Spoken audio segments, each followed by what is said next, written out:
नमस्कार। आज 15 नवंबर है, शुक्रवार का दिन। मैं हूं सनी अहमद।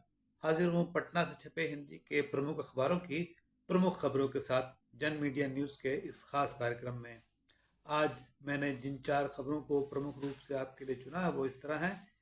एसएससी की परीक्षा में बड़ा फर्जीवाड़ा पकड़ा गया, 35 लोग गिरफ्तार। बिहार के सरकारी कर्मचारियों का डीए 3% बढ़ा। मुजफ्फरपुर में 42 करोड़ की कोकीन पकड़ी गई। और एशियाई महिला हॉकी में भारत ने थाईलैंड को 13-0 से रौंदा। आइए अब इन खबरों को विस्तार से जानते हैं। पूर्णिया पुलिस ने केंद्रीय कर्मचारी चयन आयोग एसएससी की मल्टीटास्किंग स्टाफ एमटीएस की परीक्षा में बड़ा फर्जीवाड़ा पकड़ा है। इस सिलसिले में पुलिस ने 35 लोगों को गिरफ्तार किया है। गिरफ्तार लोगों में पूर्णिया डिजिटल एग्जामिनेशन सेंटर के 7 कर्मी भी शामिल हैं। पकड़े गए सभी मुन्ना भाई सेंटर के कर्मियों की मिलीभगत से दूसरे के बदले परीक्षा दे रहे थे। पुलिस ने परीक्षा सेंटर व आसपास से 4 लाख रुपए और काफ़ी सारे इलेक्ट्रॉनिक डिवाइस और कागजात बरामद किए हैं। इन सेंटरों के फर्जीवाड़े के तरीके से पुलिस भी हैरान है। सेंटर पर परीक्षा कोई और दे रहा था और बगल के घर से असली कैंडिडेट बायोमेट्रिक सिस्टम से अटेंडेंस बना रहे थे। गुरुवार की देर शाम एसएसपी कार्तिकेय शर्मा ने बताया कि इस फर्जीवाड़े में कटिहार के रोशन और पटना के एक व्यक्ति की मुख्य भूमिका रही है। ये लोग गिरोह बनाकर राज्य स्तर पर फर्जीवाड़ा कर रहे हैं। हर उम्मीदवार से 10-10 लाख रुपए वसूल किए जाते हैं। पुलिस को इस फर्जीवाड़े की जानकारी मिली तो परीक्षा केंद्र पहुंची। वहां से 12 फर्जी परीक्षार्थी पकड़े गए। उनकी जगह दे रहे 12 लोग भी पकड़े गए जिन्हें स्कॉलर कहा जाता है। ये परीक्षा टीसीएस यानी टाटा कंसल्टेंसी सर्विसेज ले रही थी। एमटीएस की ये परीक्षा देश भर में 30 सितंबर से 14 नवंबर तक हुई। जो मास्टरमाइंड हैं उनके 6 एग्जामिनेशन सेंटर पटना में भी हैं।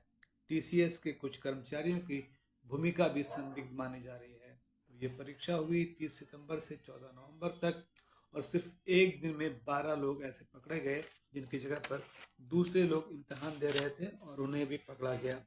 कुल मिला के 35 लोग पकड़े गए। सोचने की बात यह है कि अगर ऐसा पता चल गया तब तो 35 लोग पकड़े गए, लेकिन क्या कई जगह ऐसे भी हैं जहां लोगों ने फर्जी तरीके से इम्तहान दिया और वो पकड़े नहीं गए। आइए अब दूसरी खबर की तरफ बढ़ते हैं। बिहार के सरकारी कर्मचारियों के लिए डीए यानी महंगाई भत्ते में 3% की बढ़ोतरी की गई है। उन्हें अब 50% की जगह 53% महंगाई भत्ता मिलेगा। राज्य कैबिनेट की बैठक में इस प्रस्ताव को मंजूरी मिली। इसके अलावा वेतन भोगी कर्मियों के अलावा पेंशन पाने वाले करीब 12 लाख लोगों को होगा। डीए की बढ़ी हुई राशि पिछली जुलाई से मिलेगी। इन्हें 5 महीने का एरियर मिलेगा। कैबिनेट के एक और महत्वपूर्ण फैसले में भूमिहीन लोगों को जमीन खरीदने के लिए, मकान बनाने के लिए, जमीन खरीदने के लिए एक लाख रुपए देने का फैसला हुआ। ये पैसे मुख्यमंत्री गृह स्थल क्रय सहायता योजना के तहत दिए जाएंगे। कैबिनेट में एक और मंजूरी पटना की ट्रैफिक व्यवस्था को लेकर हुई। पटना में ट्रैफिक व्यवस्था को ठीक करने के लिए सरकार ने 3 और डीएसपी समेत 153 पद सृजित किए हैं और इन्हें स्वीकृति दी है। ये संख्या अभी काम कर रहे पुलिसकर्मियों के अलावा होगी। कैबिनेट में मुजफ्फरपुर में स्टेट हाईवे पर बागमती नदी पर नया पुल बनाने के प्रस्ताव को भी मंजूरी दी गई। मुजफ्फरपुर की ही एक खबर एक और है और ये हमारी आज की तीसरी खबर है। दरभंगा 4 लेन पर मैठी टोल प्लाजा के पास गुरुवार को डीआरआई यानी डायरेक्टरेट ऑफ रेवेन्यू इंटेलिजेंस की टीम ने एक लग्जरी कार से 42 करोड़ रुपए की कोकीन पकड़ी।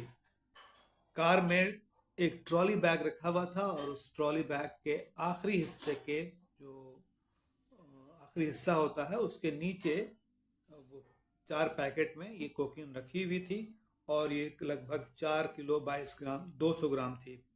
कोकीन छिपा कर रखी। बताया जा रहा है कि बिहार में पकड़ी गई कोकीन की ये अब तक की सबसे बड़ी खेप है। इस मामले में दिल्ली, सिलीगुड़ी और महाराष्ट्र के 5 तस्करों की पहचान की गई है। डीआरआई के सूत्रों ने बताया कि अंतर्राष्ट्रीय गिरोह ने अंतर्राष्ट्रीय ड्रग तस्कर गिरोह ने थाईलैंड से भूटान होकर कोकीन की बड़ी खेप सिलीगुड़ी लाई थी। वहां से देश के अलग अलग हिस्सों में भेजी जा रही थी। टीम ने गुप्त सूचना के आधार पर इस कार को पकड़ा और ये कोकीन जब्त की। और आज की 4 प्रमुख खबरों की अंतिम खबर जो खेल की है। Asian women's champions trophy hockey में भारत ने अपने तीसरे मैच में थाईलैंड को 13-0 से रौंद डाला। भारत ने अपने पहले 2 मैच भी जीते थे। भारत की ओर से थाईलैंड के खिलाफ दीपिका कुमारी ने सबसे अधिक 5 गोल किए। इसके अलावा चीन ने जापान को 2-1 से और मलेशिया ने भी दक्षिण कोरिया को 2-1 से हराया।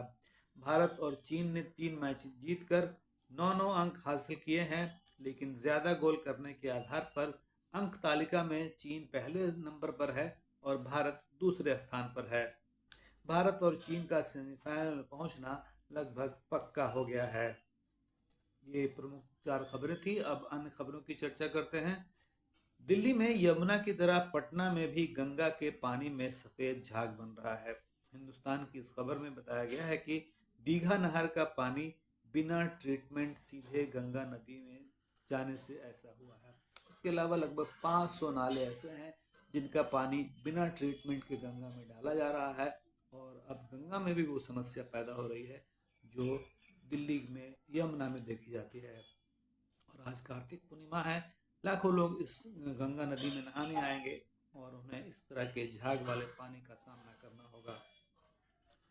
बिरसा मुंडा की जयंती पर आयोजित कार्यक्रम में भाग लेने प्रधानमंत्री नरेंद्र मोदी आज जम्मू आ रहे हैं। समझा जाता है कि वो वहां से ऐसी घोषणाएं करेंगे जिनका मकसद महाराष्ट्र और झारखंड में हो रहे चुनाव को प्रभावित करना होगा। इससे पहले वो दरभंगा आए थे बस 2 दिन पहले और वहां उन्होंने एम्स की आधारशिला रखी थी। अब बात महंगाई की। खुदरा के बाद थोक महंगाई भी जेब काटने लगी है। थोक मूल्य आधारित मुद्रास्फीति अक्टूबर में बढ़कर 4 महीने के उच्च स्तर 2.36% पर पहुंच गई। एक साल पहले ये 1 से भी कम थी। तो ये थी महंगाई की खबर। पहले खुदरा महंगाई की बढ़ने की खबर आई थी और अब थोक मूल्य के में वृद्धि की खबर आई है। और अब एक भयानक खबर की चर्चा करते हैं। झारखंड के पलामू में तंत्र सिद्धि के लिए एक मां ने अपनी 1.5 साल की बच्ची को बलि चढ़ा दी और उसका सीना चीर कर कलेजा जो है वो सौंप दिया। और पुलिस ने हालांकि उस महिला को गिरफ्तार कर लिया है, लेकिन लोगों को के बीच ये भी बात चर्चा की रही कि कोई माँ कैसे अपनी 1.5 साल की बच्ची को तंत्र सिद्धि के लिए भेंट चढ़ा सकती है। पटना के शास्त्री नगर थाने के पटेल नगर में स्थित आसरा गृह की 3 बच्चियों की मौत के बाद अधीक्षिका को सस्पेंड कर दिया गया है और वहां काम कर रहे सभी लोगों को दूसरे सेंटर पर भेज दिया गया है। आपको मालूम होगा कि फूड पॉइजनिंग की वजह से 3 संवासिनों की मौत हो गई थी। और अंत में ये खबर कि समाज कल्याण मंत्री मदन सहनी का कहना है कि 2 महीने से उन्हें विभागीय फाइल अनुमोदन के लिए नहीं भेजी जा रही, इसलिए उन्होंने पटना छोड़ दिया है। वो अभी दरभंगा में है।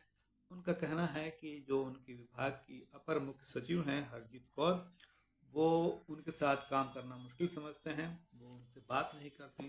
दरअसल हुआ ये कि भास्कर अखबार ने 3 संवासिनों की मौत के बारे में उनसे कोई बात करनी चाहिए, तो उन्होंने ये बात कही कि दरअसल उन्होंने अब जो है पटना जाना छोड़ दिया है, वो दरभंगा में ही रह रहे हैं। और उसकी वजह उन्होंने ये बताई कि जो विभागीय सचिव हैं हरजीत कौर, उनके साथ उनका काम करना मुश्किल है, वो उनसे बात नहीं करती, उनके पास कोई फाइल नहीं भेजती जिसका वो अनुमोदन कर सके। तो ऐसे में उनका पटना जाने का कोई मकसद नहीं है। तो ये थी आज के अखबारों की अहम खबरें। अगले दिन के अखबारों की अहम खबरों के साथ आपसे फिर मुलाकात होगी। तब तक के लिए एक गुजारिश वो ये है कि अगर आपको ये 10 मिनट का कार्यक्रम अच्छा लगे तो ये दूसरे लोगों के साथ भी साझा करें। और अगर आपने जन मीडिया न्यूज़ चैनल अब तक सब्सक्राइब नहीं किया है तो इसे ज़रूर सब्सक्राइब कर लें, ताकि जो कार्यक्रम हम पेश करते हैं उसका नोटिफिकेशन आपको मिल सके। तो अब दीजिए इजाज़त। शुक्रिया।